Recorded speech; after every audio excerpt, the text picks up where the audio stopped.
Welcome to the Making Sense of Martech podcast, where we interview leaders and put them in the hot seat. I'm Jacqueline Friedman, founder of Monarch and global head of advisory for Martech Weekly.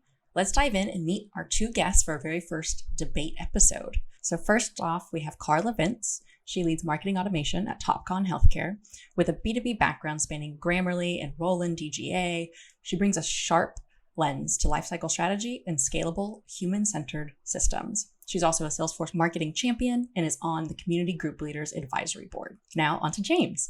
James Fang, he is the Director of Product Marketing at Klaviyo, where he's defining what a B2C CRM can be. He built his career at the intersection of data, identity, and modern customer engagement. And he also was previously at mParticle. So the point of today's episode is really to define what CRM is. And is it B2C? Is it B2B? Is it converging? Is it merging? Is it evolving? It's going to be a lively discussion. So before we fully get into the weeds, we're going to warm things up with a couple of questions, rapid fire questions. All right, Karla first. What is the first MarTech tool you've ever used in your career? Funny you mentioned that. So Eloqua was actually my first marketing You poor soul. I know. But it really did teach me the power of marketing automation as well as the pain points of it. So that was a good learning.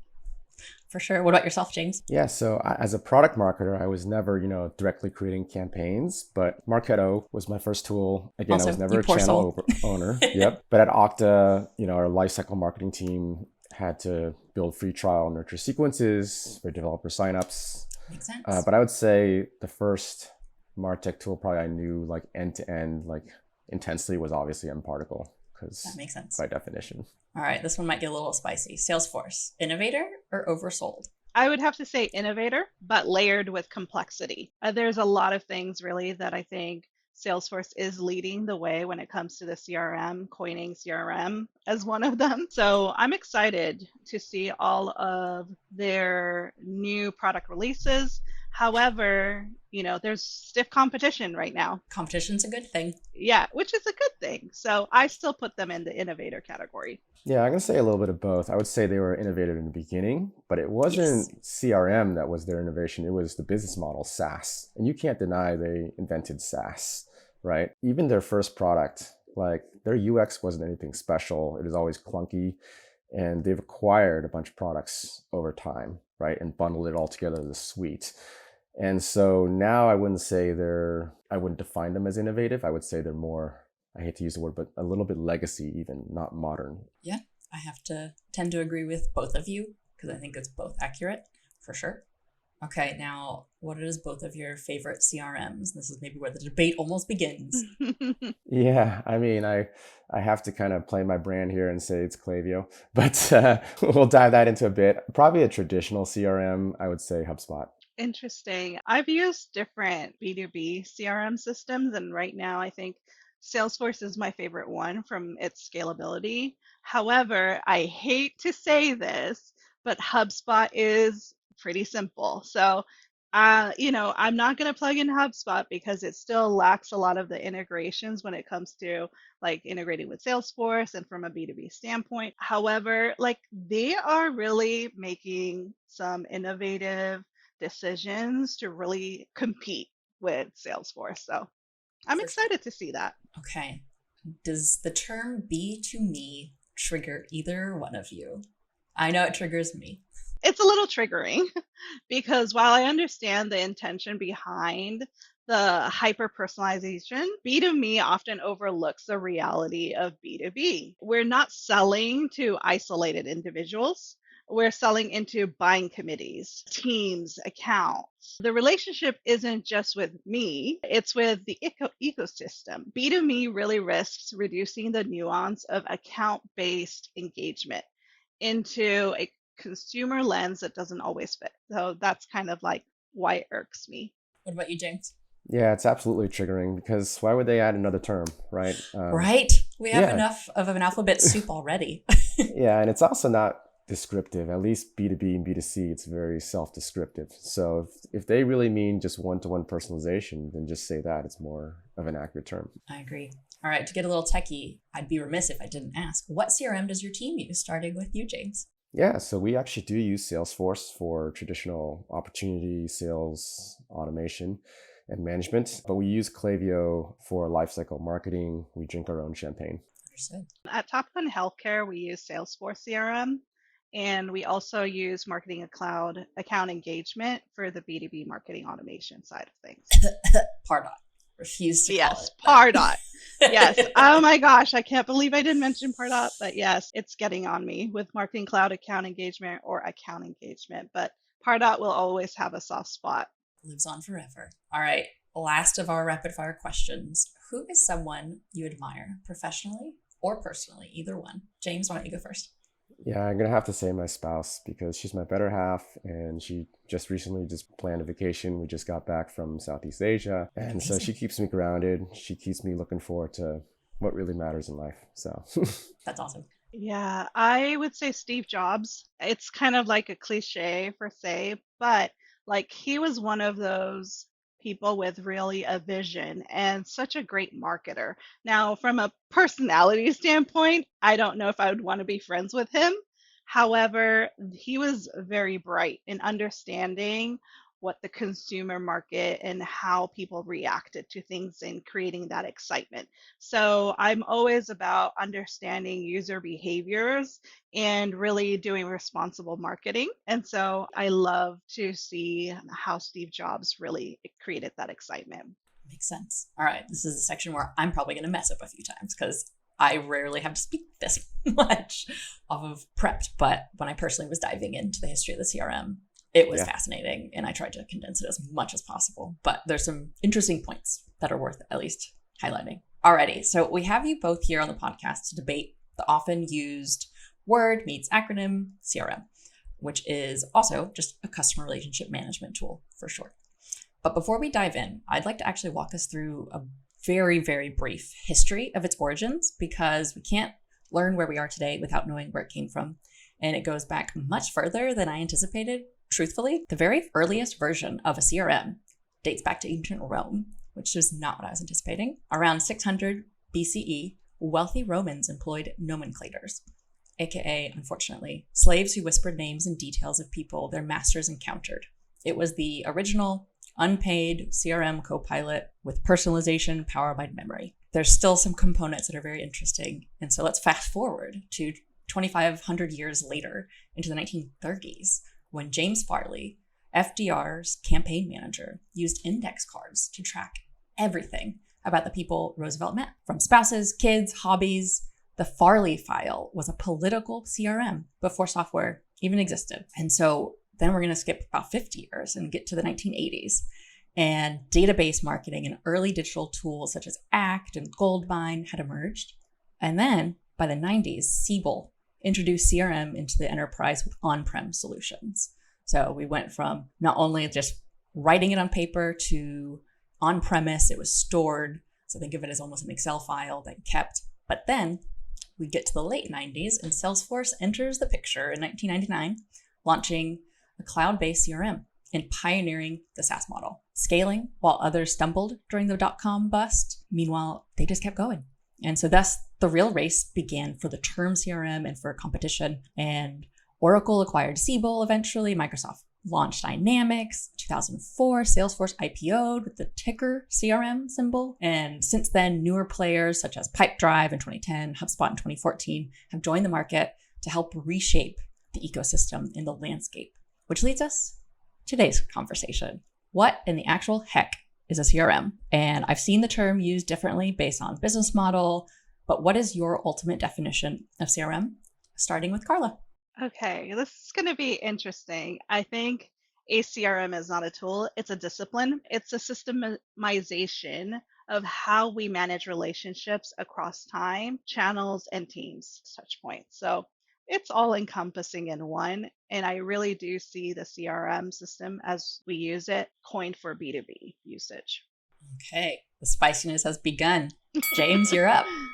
Yeah, I'm going to give a little bit longer answer if that's all right. I do think actually in the modern day, despite, Rolodexes and index cards, that today CRM is defined as technology, typically software, that enables brands to manage and analyze customer interactions throughout the entire life cycle. And you're absolutely right. There is a difference between a B2B CRM and a B2C CRM, but at the core, the intention is still the same, right? You're tracking customers through their lifecycle journey. And what you need for that is, at a bare minimum, you need a unified customer database. You need to record things about them relevant to your business model. So if you're a B2B brand, you need to record not just individual contacts, but accounts, opportunities. But if you're a B2C brands, you care about first-time visitors, lapsed customers, right? People who purchased before. Foundation, the fundamental thinking behind what a CRM is the same, but the required components that define a B2C and B2B CRM are different. Okay. So I heard the main differentiation in what you stated in terms of what we see as the C in CRM, which is the customer. Mm-hmm. And so I'm curious, starting with yourself, can this include a lead, contact, only a paying customer? Like, what is customer in CRM? Yeah, it includes all of that. Again, in the B2B context, it's a lead, it's a contact, it's a paying customer, it's a churned account. In the B2C landscape, as I was saying before, it's a first-time visitor, it's a list subscriber, it's someone who is part of your list but is opted out. It's a customer who's made at least one purchase. It's a repeat purchaser. It's a brand advocate. It's a churn lapse customer. So it's all of those, and your system of record needs to record all of that. For me, I'm looking at it from a B2B standpoint. So absolutely, the C and CRM is contextual. So you can have lead, contact, account, partners kind of like into there. You could definitely, at least in the Salesforce ecosystem, there's a robust way that you can, categorize them, but essentially there's 3 different ways that you can do it. So it's either a lead, contact, or an account. It also determines how we treat them. So how we treat an account, like how we communicate to people in that certain account versus how we communicate to a lead versus a contact. So the system really does flex and hold all of those. And that's kind of why I'm gravitating more for the B2B use case, because it isn't a single contact. It's more about managing the relationships of those accounts. Yeah, I think you're right in terms of contextual really makes a difference. And so adding more context of the term CRM, it was synonymous with literal human sales forces and automating. And it was logging data, managing pipelines. And today it sometimes stretches to include marketing, service, customer support, and analytics. At what point is this term overextended? Where is the line in the sand? Do we need a new definition? Go for it. Yeah, actually, can I respond to her previous comments? If that's okay. Yeah, go for it. Yeah, I was just curious though, Karla, like in response to your thoughts on what exclusive to B2B. Before we had full marketing automation in the B2C world, people were still calling individual customers for B2C use cases, following up on whether they'd buy products. Probably more, obviously, the more higher premium the offering, they're more likely to scale that way. Even in that sense, isn't that still a CRM?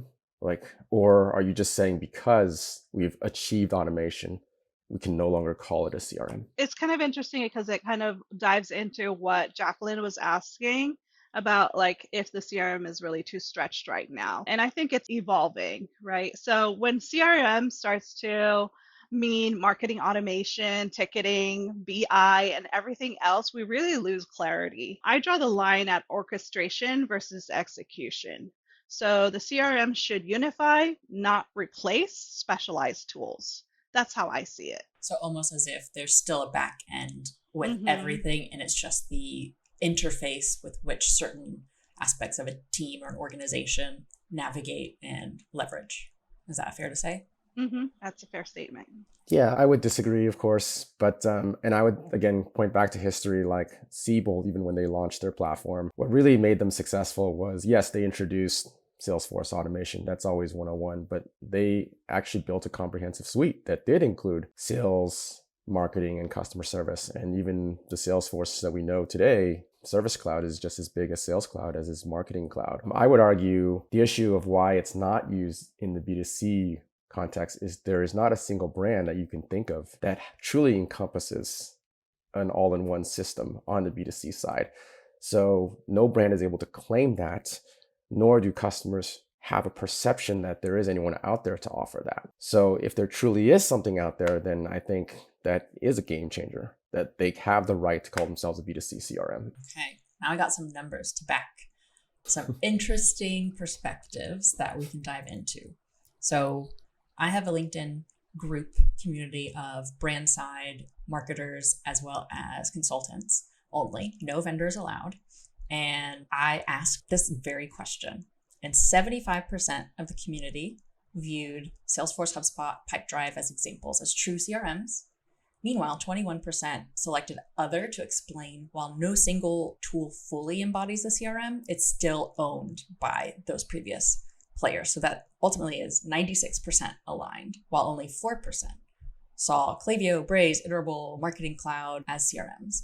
Personally, I would group those into CEPs, customer engagement platforms, maps, marketing automation platforms, or ESPs, email service providers. They're all synonymous, in my opinion, which is a whole other bowl of acronym soups, and or as Keanu Taylor at the Martech Weekly has coined, Marmantics. Have you observed how this definition is evolving in your workspace in responses to maybe the changes in business model, industry, tool set? I know, Karla, you have experience doing B2B to C and B2C to B, and I'm curious kind of how this all interplays, and then James after. It is interesting. I have worked in the B2B market space. Like right now at Topcon Healthcare, it is more B2B. However, at Roland DGA, it was a channel marketing as well. So it was B2B to B, and then at Grammarly, it was B2B to C, right? It's like, I think it was B2C to B. Yeah, B2C to B.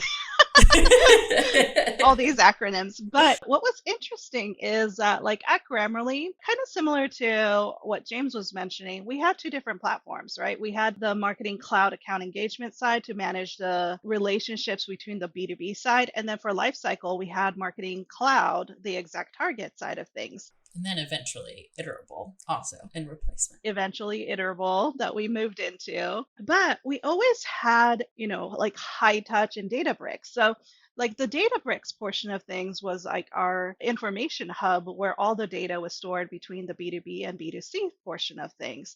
But we separated Salesforce for the CRM portion for true customer relationship management systems.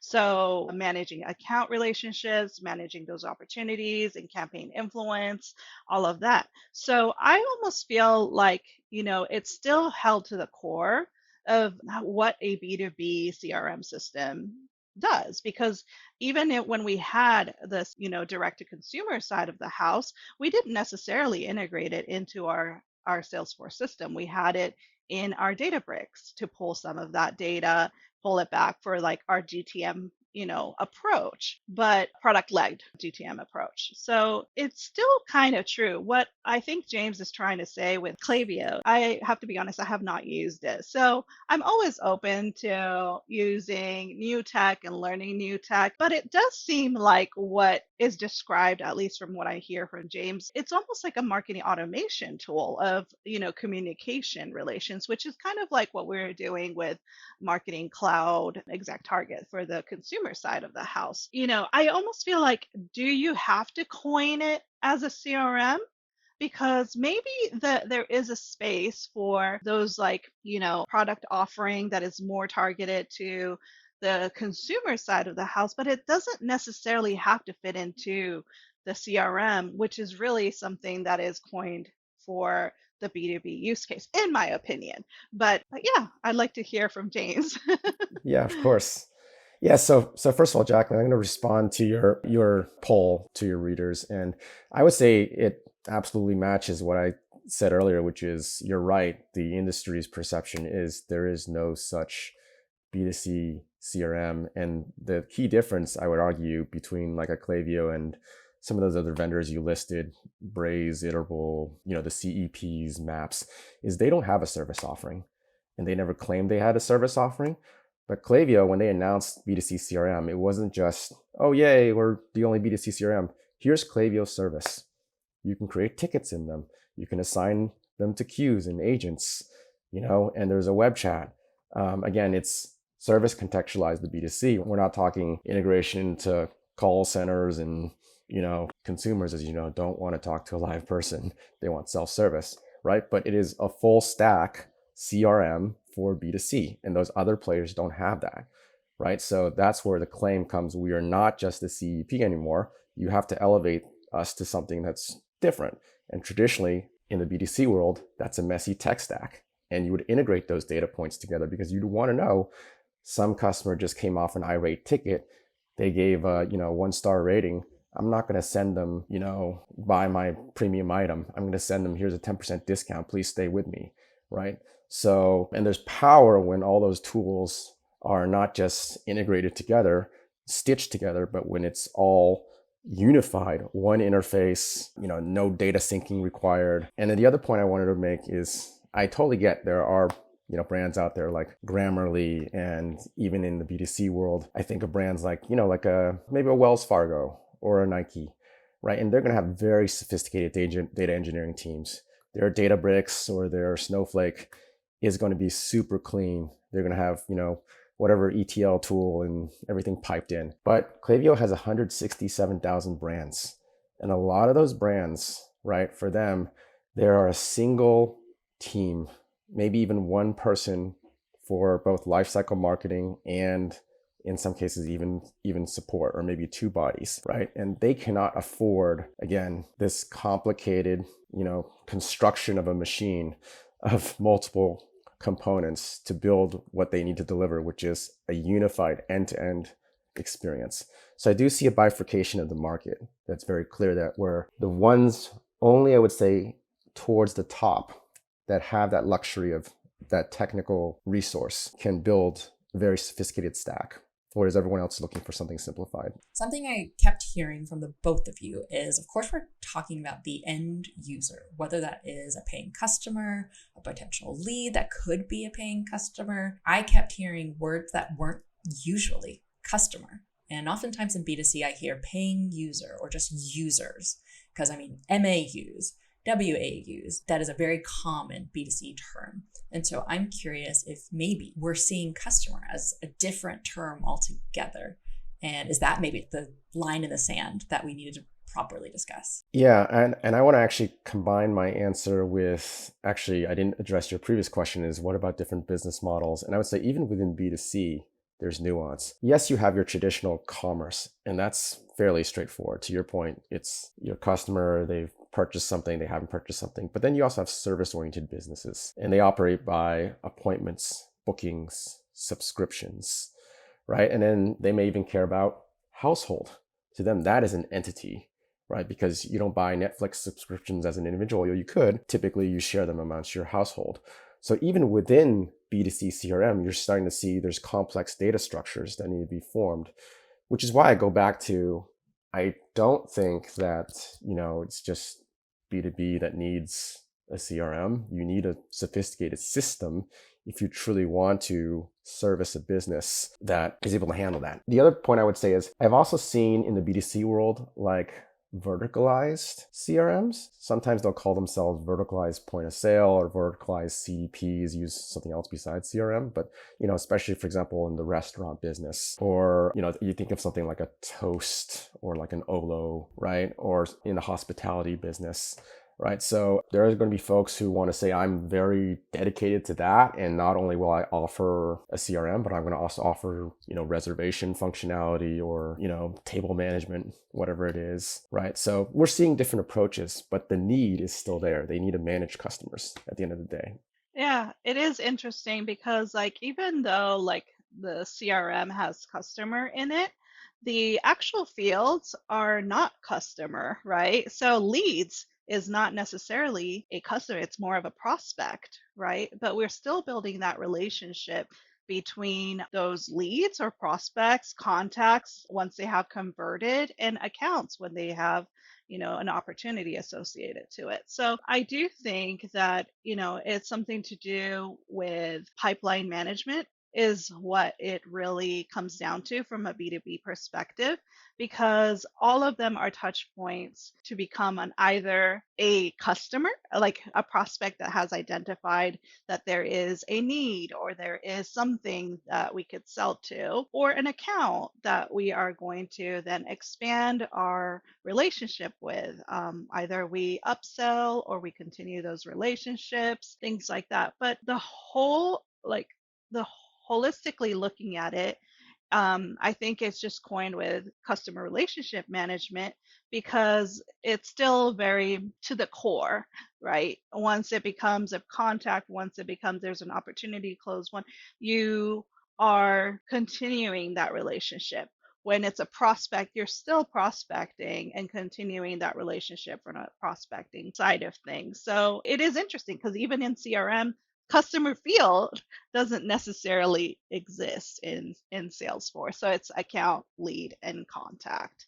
So, but it's all kind of tied into how we interact. Yeah, I would say though that surprisingly there are a lot of parallels. So for example, when you talk about committed ARR, right, which is tied to account, in the B2C world, that's just customer lifetime value, right? When you talk about upside, that's predictive customer lifetime value, right? So just like Clary AI can tell you how much you can get out of, your remaining accounts, a proper B2C CRM should be able to tell you these are the folks that are most likely for you to spend your time on and get the most upside from it. So I would argue there are a lot of parallels, which is why I justify the use of CRM across both categories.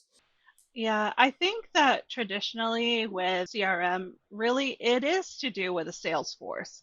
So, like, I'm curious from the B2C side of things, do we have a sales force that's managing these relationships between the customers and upselling and then, having that like opportunity creation with commission, things like that? Or is it more really truly direct model? Yeah, absolutely. And it's a matter of scale, right? When you're talking about thousands of accounts versus millions of customers, there's no way you're touching millions of customers. So B2C has moved towards automation, which is why, yes, like it is about setting up pre-built rules and triggers, but maybe even in the future, it is even AI autonomously driven.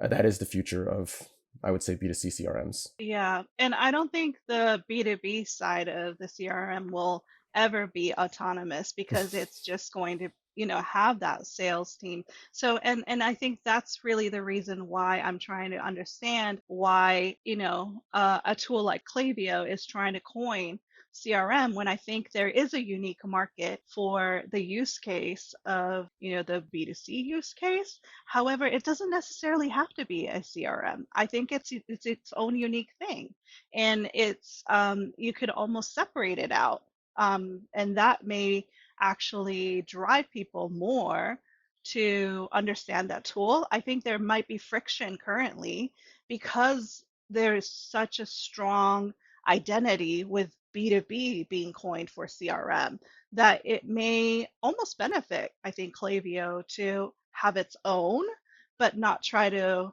take on the Yeah. CRM giant, if that's what I'm trying to Yeah, say. and I definitely hear you, and we've definitely spoken to customers who've said, "Why would you pick that? It's confusing as heck." We've also had to say, "No, we're not launching a new product. It is our recategorization of our category. The new product we launched is Klaviyo Service. That's what you actually get." And I know this frustrates you, Jacqueline, but there are people with the titles CRM manager in the B2C world, and when they traditionally speak of what we've learned, it is, to your point, Kayla, earlier, it is the systemization of that customer relationship management in their world. And typically what they mean is they own, a collection of tools, the CDP, and usually the marketing automation platform, or the collection of all the channels that operate that. And then they point it under that umbrella. And we're just saying, we'll own that then. If that's what you call yourself, then we'll be the single tool that owns that space for you. That's fair, especially if you think through originally where marketers were doing segmentation was the term database marketing. So I understand the natural evolution of grasping on to the term. It does make sense. But at the same time, does it describe what your job is that a life cycle doesn't? I would argue life cycle, I personally think life cycle is top to bottom the entire customer journey, regardless of B2B or B2C. I don't believe in separating things out from demand gen to lifecycle, but that's mainly just my own personal viewpoint. And I know that's not what many others think. But I'd be curious if maybe it is like we are the lifecycle database, we are the lifecycle automation platform almost. Would you recommend these marketers actually just call themselves lifecycle marketers instead of CRM or head of CRM, CRM marketer, you name it? Yeah, I don't think I have a good answer for you because I think ultimately, there's already a lot of confusion. And then to throw it even out there, again, I came from a CDP vendor and now that's a dirty word too. It shouldn't be. No one wants to call themselves a CDP anymore. So to your point, I think it's left a void and people don't know what to call it because it is the database plus the execution. It's not just the execution by itself. And to your point, maybe there are very skilled lifecycle marketers who know their data very well. They better. Otherwise, they can clean it, they can transform it, they can do all the things that a super technical data marketer can do. Absolutely. Then maybe they're deserving of, an elevated title or maybe not, right? And how do they separate themselves from those who are just, But is it actually elevated? Yeah. I don't know. Yeah. We'll move on. So to kind of take a step back from definitions, I think we've been having a lot of fun, kind of playfully navigating it together. I'm curious with Salesforce having really popularized the term. Yes, dates back a very long time as we kind of talked through, but in the past 25, 30 years, that's really the defining workforce of this term. And so do we see them as having elevated what a CRM is or actually like diluted and confused things for all of us navigating this landscape? I feel like they've expanded it. It's not either elevated or diluted, but I feel like they have expanded it. And I think that's both powerful and problematic at the same time. It's almost like a Swiss Army knife now. But sometimes you just need a scalpel. With Salesforce products, it is very interesting, right? Because they've acquired a lot of different organizations and then try to incorporate them into their CRM. And I think the scalability is there. It's just that sometimes, as you know, with Salesforce, they always have a message that they show before every single presentation about that this is not, it's just like a foreshadowing of what's to come, but it's not really definite. So they have a vision, but it's sometimes very fluid and it's sometimes very hard to predict. And I feel almost really bad because I love Salesforce and everything, but once they do a product release, I typically wait 2 years because they're still flushing things out. The integration is still funky sometimes. So in order for me to really invest in the product, unless they're allowing us to be beta testers, I usually wait a little bit of time so that they can get ready for their readiness, right? I hope that kind of answered the question, but I do think that they have really expanded. Yeah.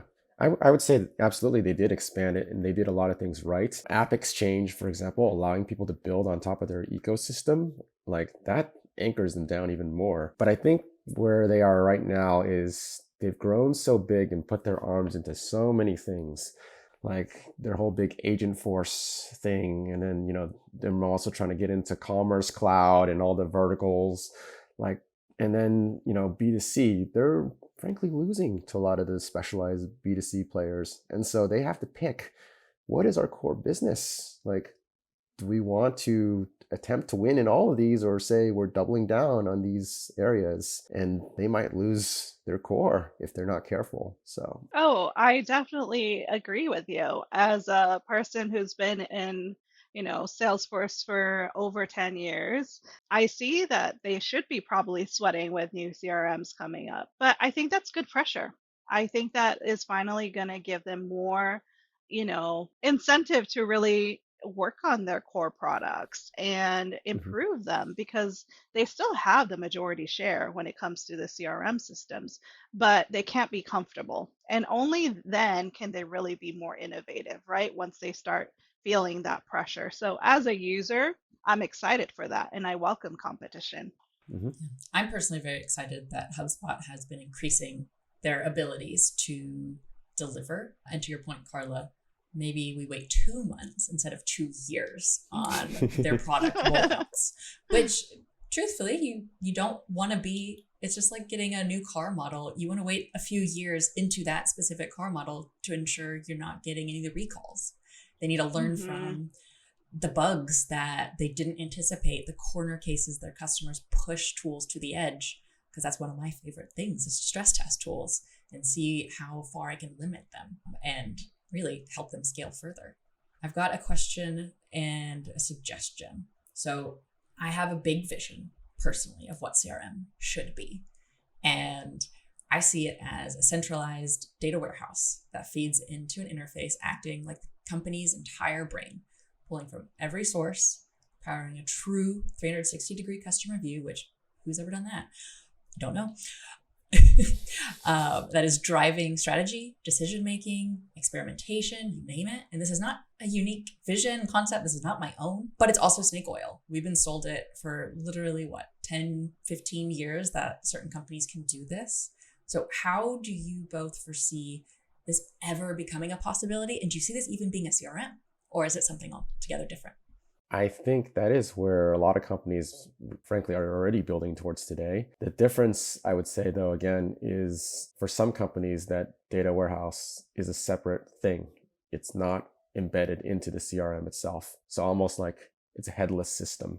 The back end is that database, and then they have a separate UX front end to drive all the action on top of that. And that front end could be a collection of tools, maybe one for each channel.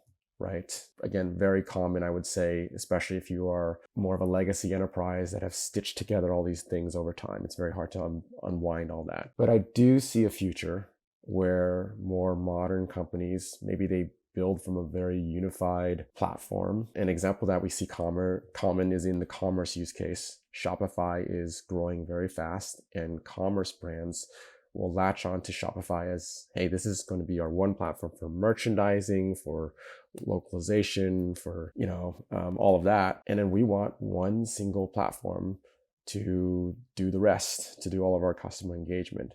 And so, yeah, for these more modern, younger, brands, I see that reality happening in a more, again, simplified architecture. I somewhat agree with what you're saying, James. I really think like what's holding the CRM back right now is the interoperability and trust layer in the data layer. So I think the clean architecture is really important. And we have to be able to have shared definitions because I feel like that's the missing link to a true 360 view. So right now with Salesforce, they are introducing data cloud, right? That's kind of trying to do this. Again, We need just I give 2 years, right? So they're still, defining what that is, the pricing models, all of to that, say the least. to say the least, right? So they are trying to get there.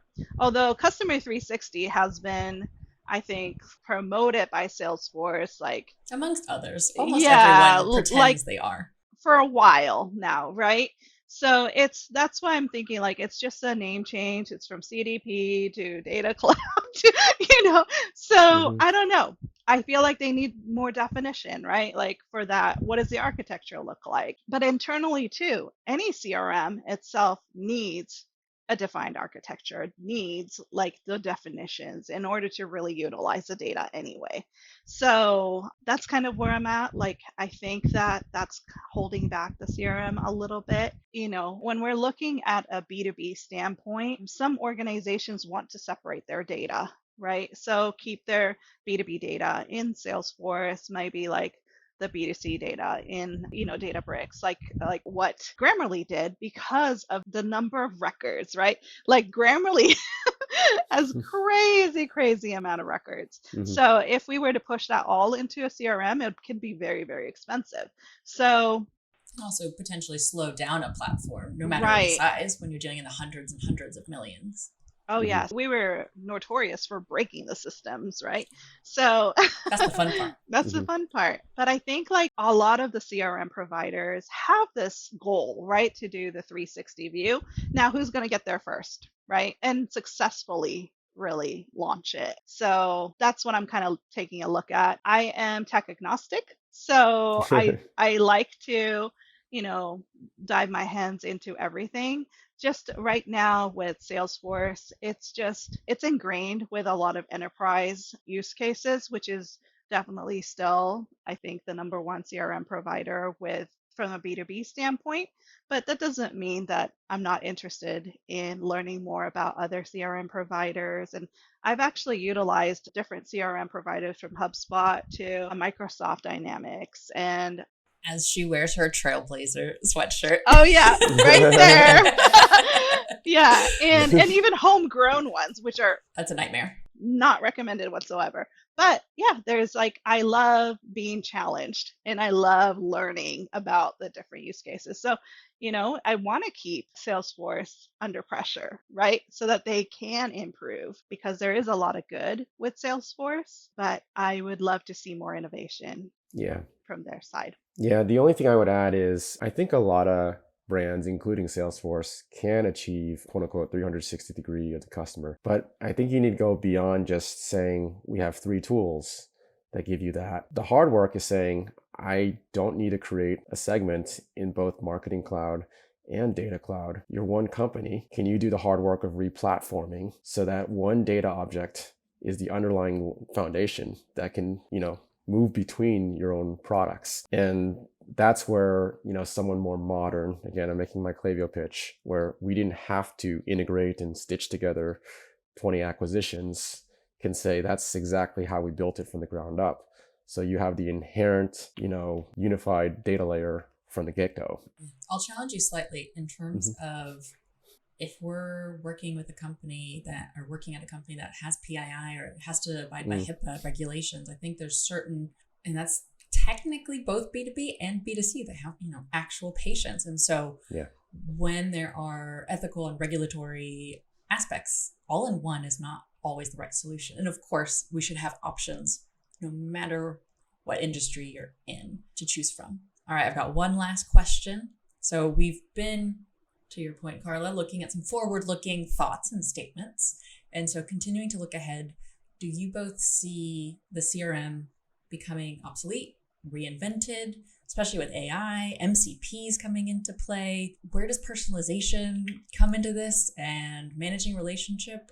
I almost believe that the real answer is the interface. Who is going to win the front end? It's everything in the back end just has to plug in. And so I'm curious what you guys think is going to happen next. I think it's going to be reinvented.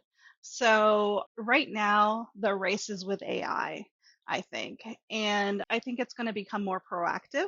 I don't think it's just going to be a record keeper.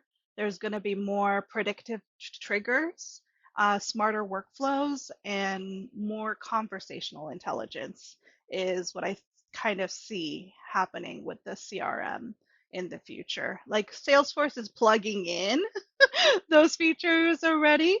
But again, it's that caveat, right? It's not fully fleshed out yet.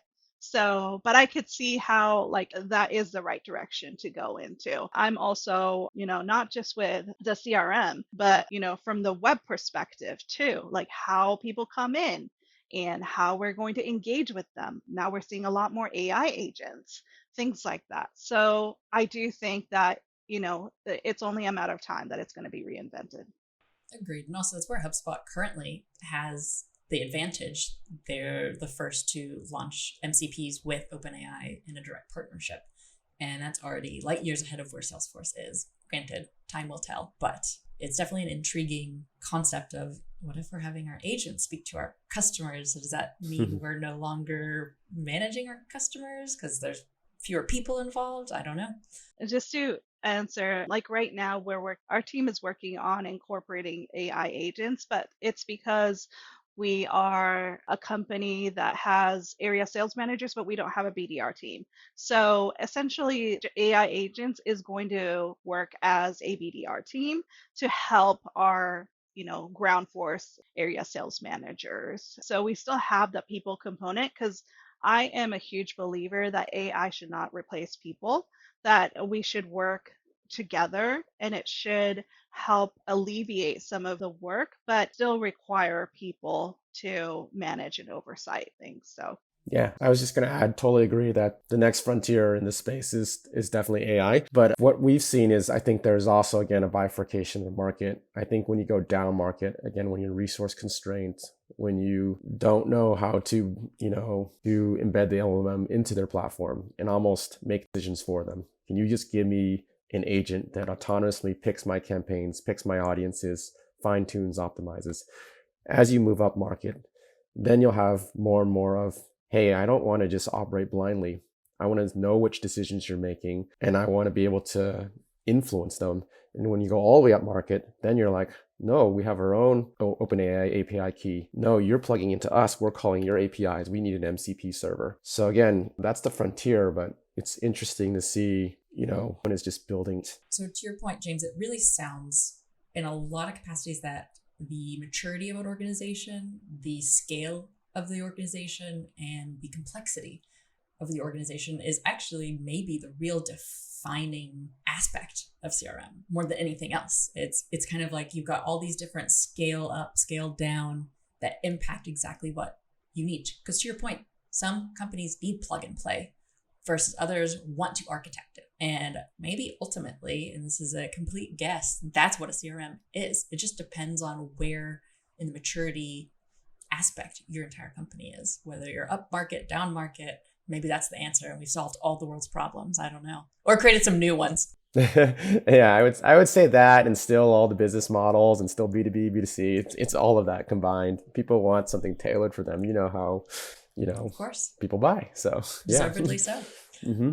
Awesome. Well, thank you both, Karla and James, for such a lively debate and also polite debate, because it could have gotten heated, but thankfully we remained pretty cool for the hot seat. Where can folks find you? Follow me on LinkedIn. So you can find me on LinkedIn. I'm also a B2B marketers community group leader. So if you'd want to be in a more closed setting space, feel free to join my group. And we have discussions about MarTech and just where it's going with the different use cases for B2B marketing. So excited to see that, but you can find me on LinkedIn.